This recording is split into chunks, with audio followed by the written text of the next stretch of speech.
क़यामत के दिन के बारे में कुछ बताएं, उस दिन क्या होगा। अगली ज़िंदगी को परखने का ना एक बेहतरीन पैरामीटर हो सकता है ना, वो ये ज़िंदगी है, कैसी गुजरी ये। कई लोग इस तरह के भी आते हैं, वो बताते हैं कि मैं पिछले जन्म में परिंदा था, मैं पिछले जन्म में ये था वो था। ये किसने कहा है? बुधा के बारे में कहा जाता है कि बुधा के भी काफ़ी सारे जन्म हुए। एक बात तो तय है ना कि ज़िंदगी है, वो तो मैं हमेशा कहता हूँ ना कि आप नहीं मरते हो, इस बॉडी माइंड के साथ जो आप तजर्बा कर रहे हो, नहीं मरते हो तो इसके बाद भी हो। ये जो जिन निकालते हैं, काला जादू करते, ये चीज़ एग्जिस्ट नहीं करती। अब मज़े की बात यह है ना कि पूरे यूरोप में कहीं भी जिन कभी नहीं निकला। वो इसे हिस्टेरिया कहते हैं, हम इसे साया कहते हैं। सर एक क्वेश्चन आया था कि आप आने वाली ज़िंदगी के ऊपर आपने कभी कोई वीडियो नहीं बनाई, क़यामत के ऊपर आपने कभी वीडियो नहीं बनाई, उसके ऊपर थोड़ा जिक्र किया करें। क़यामत के दिन के बारे में कुछ बताएं, उस दिन क्या होगा। मैं तो ये कहता हूँ, ये सवाल मुझसे बनता क्यों है? क़यामत मैंने कब जिक्र किया है? क़यामत का कब जिक्र किया है बताइए। ये एक मजहबी सवाल है, मजहबी स्कॉलर से किया जाने वाला सवाल है। ये जैसे किसी प्लम्बर से जाकर आप कानून के सवाल नहीं कर सकते, इस तरह बिल्कुल ये मजहबी नेचर के जो सवाल है ना, मैं इनको अवॉइड करता हूँ। तो क्योंकि I have no expert opinion on this. खैर एक्सपर्ट ओपिनियन तो किसी भी चीज़ पर नहीं है, क्योंकि मैं तो अपनी वीडियोस के बारे में ये कहता हूँ कि आज जो मैंने कहा है, कल हो सकता है मैं इससे भी उल्टी बात करूँ, उससे उलट। तो उसका आप मेरी गुफ्तगू को, बातों को कोई रेफरेंस पॉइंट नहीं बना सकते। मैं सीधा सीधा बंदे को देखता हूँ, जो सवाल सामने है, जो बंदा सामने है ना, वो सिचुएशन को जवाब देता हूँ, ना कि किसी कोई असूली जवाब। बाकी एक बात तो तय है ना कि ज़िंदगी है, वो तो मैं हमेशा कहता हूँ ना कि आप नहीं मरते हो, इस बॉडी माइंड के साथ जो आप तजर्बा कर रहे हो, नहीं मरते हो तो इसके बाद भी हो। बल्कि मैं तो जब भी कहता हूँ, मैं ये कहता हूँ इससे पहले भी थे, इसके बाद भी हो। मज़े की बात है कि आप पहली ज़िंदगी के बारे में सवाल नहीं पूछ रहे हैं कि पिछली ज़िंदगियों के बारे में बताएं। आप अगली ज़िंदगी के बारे में पूछने में फ़िक्र है। असल में इस सवाल के पीछे पता है क्या चीज़ छुपी हुई है? मैं बच जाऊंगा। ये जो मैं बचाने का चक्कर है ना, ये उस मैं बचाने का चक्कर है सारा, किसी तरीके से मैं बच जाऊं। बहुत से सूफी लोगों को ना, बहुत से लोग, खौफज़दा लोग सुनना शुरू करते हैं कि वहाँ से उम्मीद मिल रही है बचने की, मौत के डर से निजात की, किसी भी सूरत में मैं बच रहूँगा। अब उसके बाद जो सवाल बनते हैं, वो जो सूफी कह रहा है ना, असल में तो वो बात उलट कर रहा है कि ये जो मैं कर रहा है ना, ये नहीं बचेगा, इसकी कोई आफ्टर लाइफ नहीं है। जो बचेगा वो पहले से भी उसका इस कॉन्शियसनेस के साथ ना, कॉन्शियसनेस के इस लेवल के साथ कोई ताल्लुक नहीं है। देखिए आप कह रहे हैं ये जो थॉट का स्ट्रक्चर जिसमें हम लोग जी रहे हैं, जिसका मैं अपना नाम समझता हूँ, ईगो पार्ट, लेबल उसकी यही जिंदगी है, वो नहीं बचेगा, वो नहीं बचेगा। तो ये तो पक्की बात है। ये तो मतलब हम इवन अपने आम इंटेलेक्ट से समझ सकते हैं ना।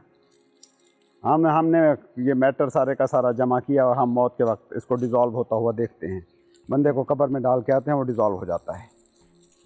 तो ये जो क्रिएटेड चीज़ है ना, ये तो नहीं बचेगी। बट जिसने ये सब जमा किया है, वो लाजमी बात है मुस्तकिल होना चाहिए, सो वो बाद में भी है। यानी अगर आपसे कोई बाकी इसका मजहबी रेफरेंस में जवाब नहीं दे सकता मैं। अगर तो जहन्नुम के बारे में अगर आपसे डायरेक्ट पूछा जाए तो आप नहीं, मेरे पास उसका जवाब है नहीं ना, मैं उस पर ओपिनियन रिसर्च नहीं है, मैं उसके लिए मतलब सूटेबल बंदा नहीं हूँ इस सवाल के लिए। उसके लिए फिर किसी मौलवी से रजू किया जाए। सिंपल सी बात है, आपको केस लड़ना है तो स्पिरिचुअल गुरु के पास थोड़ी आएंगे, वकील के पास जाएंगे। ये बता सकते हैं कि बेसिकली ये सवाल पैदा हो रहा है डर की वजह से। सिंपल सी बात है ना, क्यों आप अगर आप डर को अगर देख लेते हो तो ये सवाल अगली ज़िंदगी को परखने का ना एक बेहतरीन जो पैरामीटर हो सकता है ना, वो ये ज़िंदगी है। ये आपने कैसी गुजारी है, कैसी गुजरी ये। अगर आगे कोई ज़िंदगी है ना, उसका इसके साथ तो ताल्लुक़ है कि ज़िंदगी का जो तजर्बा आपको मिला, शानदार गुजारा या डिप्रेस्ड गुजारा। अगर डिप्रेस्ड गुजारा फिर आगे वाला अगर फिर वही जहन्नम है।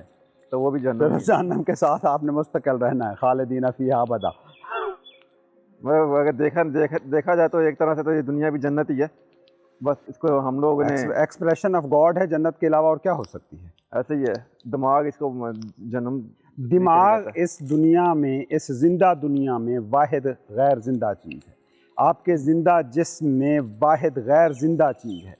मतलब अब इसको आपको समझ में ना आए, अगर आप इसे ब्रेन के सेंस में ले लें तो ये आपका मसला है। मैं सीधा सीधा कह रहा हूँ, माइंड, द 2 + 2 4 करने वाला जो आपका हिस्सा है, द इंटेलेक्ट पार्ट, वो अनरियल है, वो गैर जिंदा है। वो सारे का सारा जो है ना, वो आपके पास कहीं से उधार से आया हुआ है। सारी की सारी आपकी मालूमात, सारे के सारे आपके लेबल जो है ना, वो सारे कहीं से आए हैं। जो आपकी बॉडी है ये ये बाहर से नहीं है, ये आपने बनाए हैं। गाजर, मूली, आटा, अनाज खा करना, ये आपने बनाया है। आपकी बॉडी की जहानत ने ना, जो आपके खुलिये में मौजूद जहानत है, नॉट इंटेलेक्ट, उसने ये बनाया है। माइंड सारे का सारा बाहर। कई लोग इस तरह के भी आते हैं, बताते हैं कि मैं पिछले जन्म में परिंदा था, मैं पिछले जन्म में ये था वो था। जिस तरह अक्सर गुरुओं को सुना, इंडियन गुरुओं को, वो बताते होते हैं कई कि मेरे इतने जन्म हुए, वो इतने जन्मों में मैंने ये बना और अब जाके मेरा ये फिजिकल वजूद है, इससे आगे पता नहीं क्या है। ये किसने कहा है? सदगुरु को भी सुना है। बुद्धा के बारे में भी कहा जाता है कि बुद्धा के भी काफ़ी सारे जन्म हुए। ठीक है, खैर ये इस्लाम में इस साइड पे तो नहीं है, हमारी वाली साइड पे, जो हिंदुइज्म और बुद्धिज्म वाली साइड में उनके जन्मों का है कि नेक्स्ट जन्म फिर नेक्स्ट जन्म। इसमें क्या जवाब हो सकता है? अगर सपोज फर्ज करो, अगर आपके अपने एक्सपीरियंस में चीज़ नहीं है, बिल्कुल नहीं, कतन नहीं, क्योंकि हम लोग तो जवाब कतन नहीं। लेकिन अगर आप मुझे कहें ये नौटंकी करने को, तो सिंपल सी बात है कि मैं बैठूंगा मेडिटेटिव अंदाज में और बैठ के सोचूंगा कि इससे पहले मैं क्या क्या रहा हूँगा। और जब आप एक पॉइंट पे सोच रहे हो ना, उससे मुताल्लिक दिमाग आपको स्टोरी बना के देता जाएगा। तो अगर किसी ट्रेडिशन में ये थाट रहा है कि पहले आप ये थे और फिर ये होते जाते हैं, इम्प्रूव होते जाते हैं, नया नया जन्म लेते जाते हैं, तो हो सकता है वहाँ के जो मिस्टिक्स वगैरह हों, जो वो इस हवाले से मेडिटेशन करते हों, तो उस हवाले से उनको किसी भी किस्म का हो सकता है, उनको पॉसिबिलिटी हो सकती है कि उनको पता हो इस चीज़ का।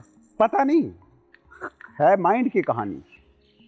आप कह रहे हैं उनका माइंड कहानी तराश लेगा अगर उसके हवाले से बैकग्राउंड उन्हें मुहैया कर देंगे। तो अगर आपके पास ये बैकग्राउंड नहीं है, कभी ये ख्याल, कभी ये बातें ही नहीं हुई, अगर आपके कल्चर में, आपके इर्द गिर्द में ये बात ही कभी नहीं हुई कि जी अगला जन्म होता है और आप रूप बदलते बदलते बदलते ये शक्लें इख्तियार करते जा रहे हैं, तो आपके पास ये ख्याल नहीं आएगा तो माइंड के पास कोई पॉइंट नहीं है जिससे चिमट कर कहानी को शुरू कर सके। अच्छा, इस सेंस में अगर देखा जाए तो रूप तो जो खाते पीते हैं, मैं गाजर खा रहा हूँ, मूली खा रहा हूँ, सेब खा रहा हूँ, सब्जियाँ खा रहा हूँ, तो वो खाना भी तो मैं ही बनता जा रहा हूँ एक तरह से। रूप तो उनका रूप तो मैं ले रहा हूँ।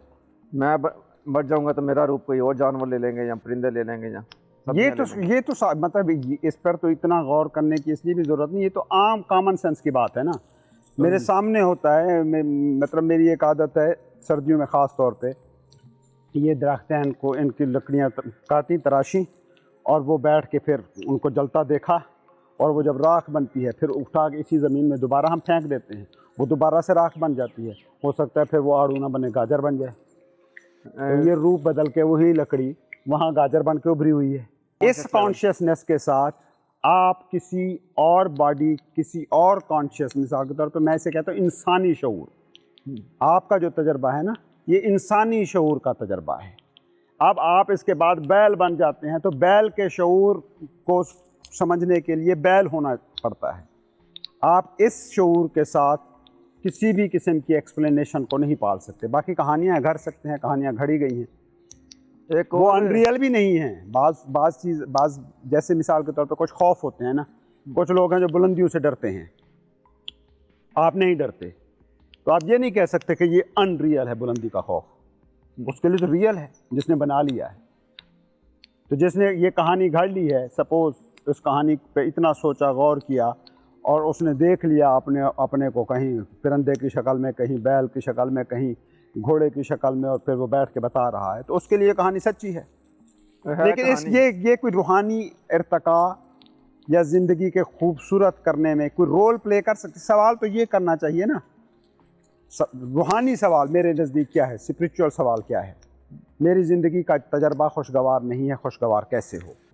इसके हवाले से जो रुकावट, मतलब मैं अगर फ़र्ज़ करो ये सॉल्व हो जाए कि जी दूसरे जन्म होते हैं और उसकी याद भी आपके पास महफूज होती है, ये मैं बता देता हूँ कि जी ये मसला है, ऐसे ही है, बिल्कुल सही कह रहा है बुधा भी और सदगुरु भी या XYZ जिसने भी कहा है। आपकी ज़िंदगी के तजर्बे पे कोई भी फ़र्क पड़ेगा इससे? मेरे पास एक और कहानी याद आएगी, ठीक है। सिंपल। अब हो सकता है आप ऐसा जो ही हो। कहानियों में पहले डूबे हुए हैं, आपको एक और मज़ेदार कहानी आ गई, किसी पर तनकीद करने के लिए या किसी से मोहब्बत करने के लिए। मतलब इसी बेस पे लोग मोहब्बत भी करते हैं ना, अकीदतमंद भी हो जाते हैं ना, ऐसा ही है। कि हमारा गुरु बड़ा मौजज़ाती है, ये ज़्यादा ड्रामे दिखा सकता है। तो मौजों से याद है, एक मैं देख रहा था, एक इंडियन गुरु की कोई कहानी सुना रहा था। कहता उसका जो गुरु था नाम ना, बताओ ना, अब दुनिया जानती है अब। नाम नहीं पता उसका मुझे, वो अच्छा। बता रहा था कि उसका भी जो आगे कोई गुरु था। अच्छा अच्छा। कहता कि उसके पास ना एक कपल आया, तो वो कहता हमारी ना लड़ाई झगड़े काफ़ी होते हैं, तो ना हमसे ये रिजॉल्व नहीं होते। जो गुरु था ना उसको ये चीज़ समझ में नहीं आती थी। आ जाओ सर जी, आप शामिल हो सकते हो। वो जो गुरु था ना, गुरु को ये चीज़ समझ में नहीं आती कि इनके पास लड़ाइयाँ होती हैं और कपल के मसले आपस में सॉल्व क्यों नहीं होते। तो वो गुरु ने क्या किया, उसने ना जाके वहीं पे बैठा बैठा उसने कहा ठीक है मेरे पास एक हफ्ते बाद आना। एक हफ्ता उसने किसी और बॉडी में गया और वहाँ पे जाके शादी का एक्सपीरियंस लिया पूरा। उसको समझ आई अच्छा अब क्या मसले हैं इनके, तो अब जाके वो जवाब देगा। वापस आए अपनी बॉडी में। यार सिचुएशन तो है उनकी, उनका जिनसी मसला तो था ही नहीं, उनके तो रिलेशनशिप में मसला था ना, वो शादी करने की उसे क्या ज़रूरत पड़ गई थी। जिनसी मसला सॉल्व थोड़ी करना था, नफ्सियाती मसला सॉल्व करना था, जो नफ्सियाती रिडल थी उस रिलेशनशिप में। वो बताता कहता कि उसको ना ये समझ नहीं आती कि रिलेशनशिप में झगड़े होते क्यों हैं और ये किस तरह की बातें कर रहे हैं। वो कहता मुझे समझ नहीं, मैंने कभी शादी की नहीं। तो उसने एक्सपेरिमेंट के लिए ये बॉडी छोड़ी कुछ टाइम के लिए, किसी और बॉडी में गया। मतलब वो इस तरह की चीज़ है कि मल्टीपल बॉडीज आप ले सकते हो या इस तरह की चीज़ रूहानियत के। सर जी कहानी है, अगर आप खरीद सकते हो, खरीदना चाहते हो खरीद लो।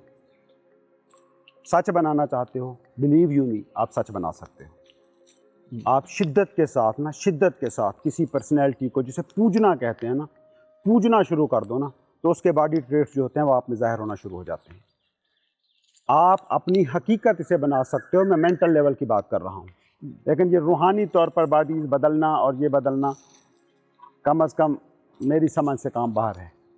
आप इसको रिजेक्ट भी नहीं कर रहे लेकिन एक्सेप्ट भी नहीं कर रहे। मैं कहता हूँ कि अगर आप चाहते हैं ना कि किसी का कोई क्या कहते हैं हिंदू ट्रेडिशन में पुनर्जन्म लेना चाहते हैं ना, आप किसी की बॉडी के शेप में, उसको आप एक ना काफ़ी अर्से पहले एक मूवी आई थी, बड़ी अच्छी मूवी थी यार,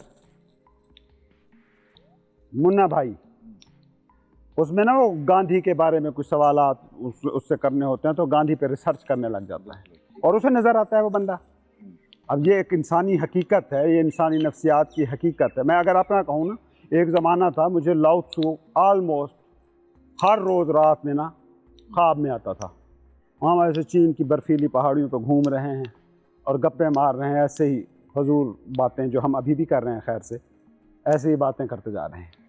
तो ये आप किसी चीज़ को जब इस शिद्दत से जीना शुरू कर देते हैं ना, तो उसका एक असर होता है, और उसका असर वो नहीं होता, लाजमी नहीं कि वो वैसा हो, उसका असर भी वही होता है जो आपकी नज़र में वो शख्स हो ना, वैसा इफेक्ट पड़ता है। उसको ये भी कह सकते हैं वो चीज़ आपके लिए इसे कह सकते हो आप नफ्सियात की ज़बान में सजेशन, सेल्फ सजेशन। अच्छा, यहाँ से एक और चीज़ आती है कि जिस तरह मैं अपने माइंड में एक चीज़ सोचता हूँ, मतलब मैं एक बिजनेस का आइडिया सोचता हूँ ना, तो वो इस फिजिकल रियलिटी में पॉसिबिलिटी है, वो मुमकिन होती है। नेचर उस चीज़ को मुमकिन करने की सलाहियत रखती है, आपके अंदर वो सलाहियत है।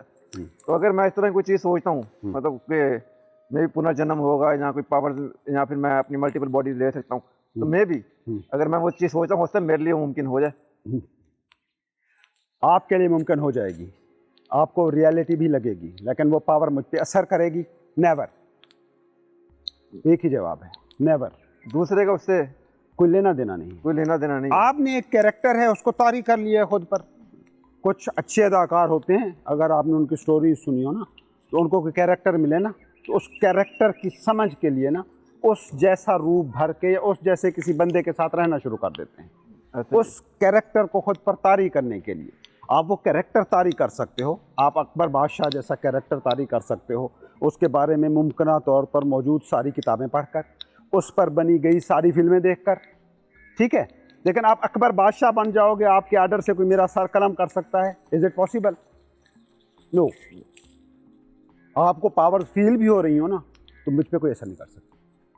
सो इस पावर्स को इस सेंस में सोचना, ख़ास तौर पे रूहानी ताकत के उसमें कि दूसरों पे भी आपको इख्तियार मिल जाता है। इख्तियार तो मिल सकता है, तो ये इंटेलेक्चुअल एक इख्तियार है। 4 बंदे बैठे हैं, एक बंदा ज़्यादा बेटर दलील के साथ बात कर रहा है, इख्तियार है।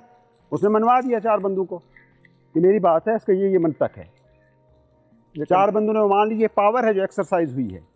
इसी तरह आप पावर क्रिएट कर सकते हो अपने आप में। एक मेडिटेटिव बंदे की एक महफिल में जो पावर होगी वो सबको नज़र आएगी। जिसे आप कहते हो ना रूहानी बाबा बैठा है और उसका असर देखो, जी बिल्कुल असर होता है। एक तर्ज की ज़िंदगी जो आप जीते हो ना, उसका असर होता है आपके रिश्ते पर, आपकी फैमिली में। आप जब कारोबार की डीलें करोगे, जब महफिल में बैठोगे तो वो नज़र आएगा। एक बंदा पढ़ा लिखा है, अच्छा पढ़ा लिखा है, सही वाला, तो वो महफिल में जब बोलेगा तो उसकी तालीम नज़र नहीं आएगी, ऑब्वियसली नजर आएगी। जिससे पावर आप एक्सरसाइज कर रहे हैं दूसरों पे। इस तरीके से तो एक्सरसाइज हो सकता है, लेकिन इस तरीके से कि मैं यूं करूं आप उड़ें और नीचे गिर पड़ें, तो ये जो जिन निकालते हैं, काला जादू करते हैं और ये चीज़ एग्जिस्ट नहीं करती। अब मज़े की बात यह है ना कि पूरे यूरोप में कहीं भी जिन कभी नहीं निकला। सर हम लोग कौन सा यूरोप में रहते हैं, हमें तो नहीं पता, शायद निकलते भी हों। सर जी नहीं है ना, हमें पता है ना। वो इसे हिस्टेरिया कहते हैं, हम इसे साया कहते हैं।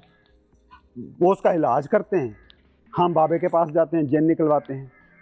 और अब तो मतलब सोशल मीडिया का दौर है, अब आप लोग बड़े समझदार हो गए हैं। अब जिन निकलने की कहानी आप देखते नहीं हैं, इसके पीछे स्टोरीज क्या चल रही होती है। किसी की जिनसी फ्रस्ट्रेशन चल रही है, किसी को कोई प्रोफेशन नहीं मिला तो 4 दिन बैठ के 2-4 गुरु मंत्र सीख आया है और वो बैठ के अपना काम चला रहा है। तो इन कहानियों में पढ़ने ये बहुत ज़्यादा मटीरियलिस्ट सवाल हैं। इन्हें रूहानी सवाल कह के ना धोखे में मत पड़िएगा। रूहानियत का ताल्लुक ताकतों से नहीं है। ताकत की ज़बान को समझो। ताकत लालच बोल रही है, जारी बात है, बेबसी बोल रही है, बेताकती बोल रही है। ताकत कौन ढूंढता है? जिसके पास नहीं है। नहीं है। दौलत कौन ढूंढता है? जिसके पास नहीं है ना। बस नहीं है। ये जो रूहानियत के नाम पे आप ताकतों का खेल खेलते हो ना, ये आप अपनी ईगोइस्ट दुनिया। एक ना गालबन तुम भी साथ थे कैंप में ना, एक बंदा आया था,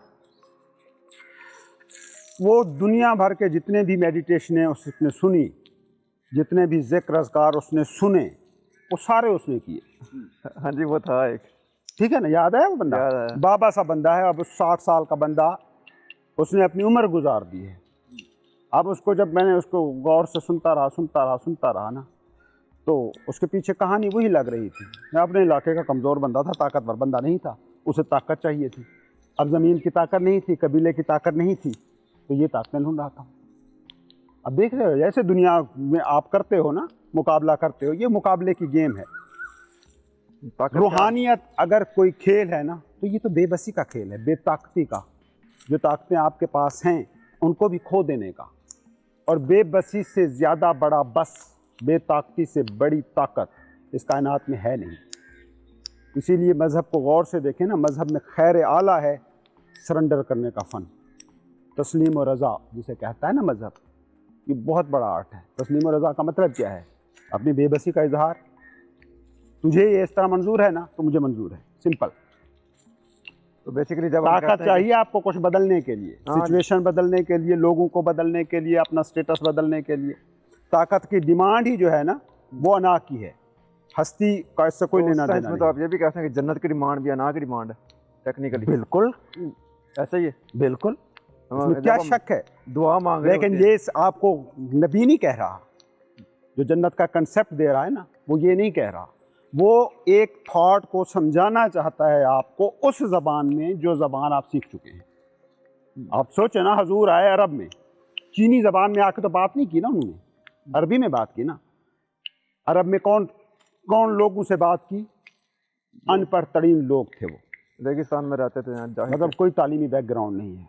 वहाँ यूनान की तरह फलस्तियाना बहसें नहीं हो सकती थी। वहाँ यही समझाया जा सकता था ना, एक ऐसी स्टेट होती है, द इनलाइटेंड स्टेट, जिसमें आप ऐसा ऐसा फील करते हो। उस इनलाइटनमेंट को वो बंदा कह रहा है जन्नत। जब उसमें कहा जाता है कि आपके आगे 1000 तरह के खाने होंगे और हर खाने का टेस्ट मुख्तलिफ होगा, तो एक्चुअल में दुनिया में भी ऐसे ही है अगर देखा जाए गौर से तो। हाँ, अगर आप मतलब यही है कि वो उस स्टेट में जो मज़ा है ना, उसको एक्सप्लेन करना है। एक्सप्लेन करने के लिए अब मेरे सामने एक पीएचडी स्कॉलर बैठा है, तो उसको मैं उस तरीके से कहूँगा। एक अनपढ़ बंदा बैठा है, तो मैं उसको उस तरीके से बताऊँगा। जैसे हजूर से आके पूछते थे, हजूर जन्नत में अंगूर होंगे? अब सवाल की नेचर बता रही है कि किस तरह का माशरा है, किस तरह का बंदा सवाल पूछ रहा है। उन्होंने कहना आज से पहले इस तरह के अंगूर तुमने चखे नहीं होंगे। उन्होंने कहा कि बिल्कुल होंगे, और ऐसे अंगूर नहीं होंगे, इतने बड़े बड़े घड़े जितने अंगूर होंगे।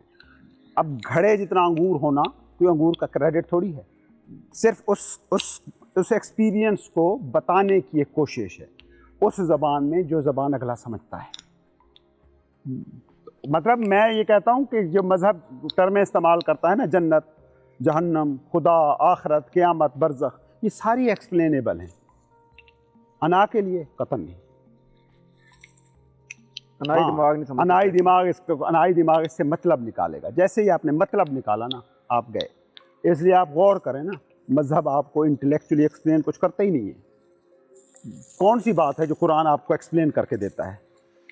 रूह खुदा सीधा सीधा कह के निकल गया। आप ये भी नहीं कह सकते कि नमाज पढ़ने का तरीका कुरान वो तो सीधा सीधा इबादत देता है। इबादत का कहता है do meditation, do prayers, simple. जब आपके पास मौजूद हैं, वो बता देता है फ़ालहमा फुजूरहा व तक़वाहा, तुम्हारे अंदर इल्हाम कर दिया है मैंने नेकी का भी। ये बात भी समझ में आती है। तब जब पहले कहा जाता है कि पहले 50 टाइम की नमाजें होती थी, फिर उन्होंने कहा कि इन इंसानों से इतनी नहीं होनी, मतलब कि सारा दिन इनलाइटेंड रहो एक तरह से।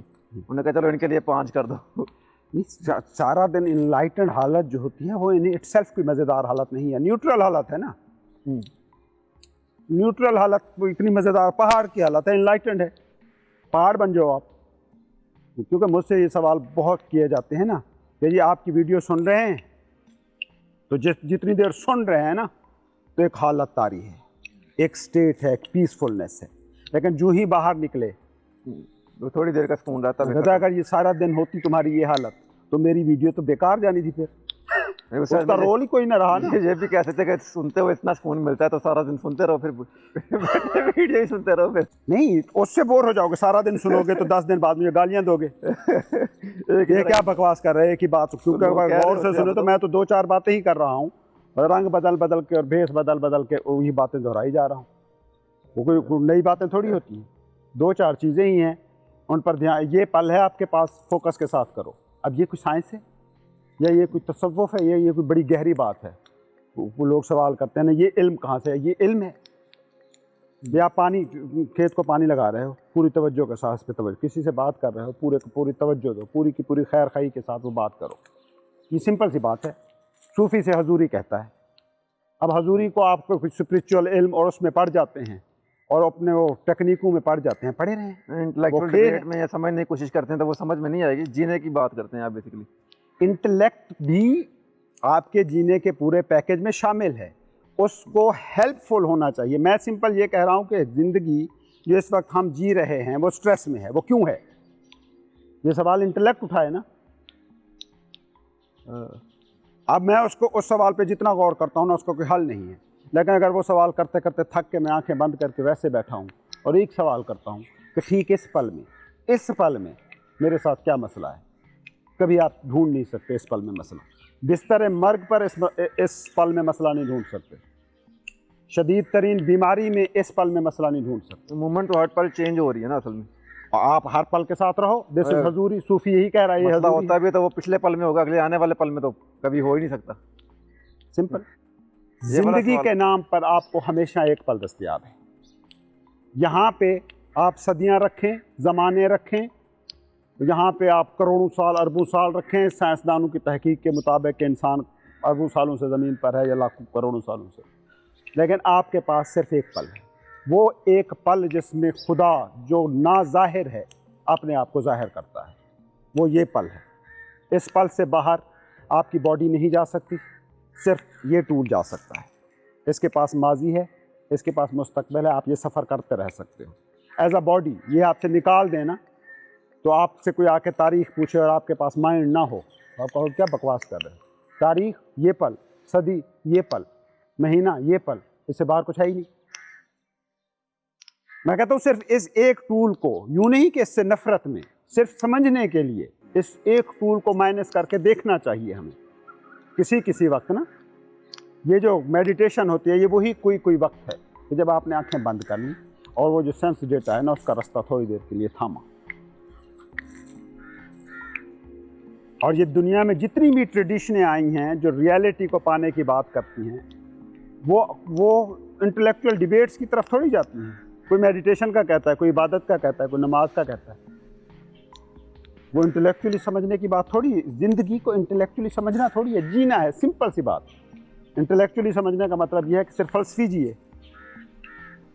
इंटेलेक्ट तो हाईएस्ट फॉर्म में फलसफी के पास हो गई ना, तो फिर उसको फलसफी जिए सिर्फ और नॉलेज इकट्ठा करी जाओ। लेकिन फलसफियों के बारे में हम जानते हैं वो कोई अच्छी बातें नहीं है, कोई अच्छी ज़िंदगी उन्होंने नहीं जी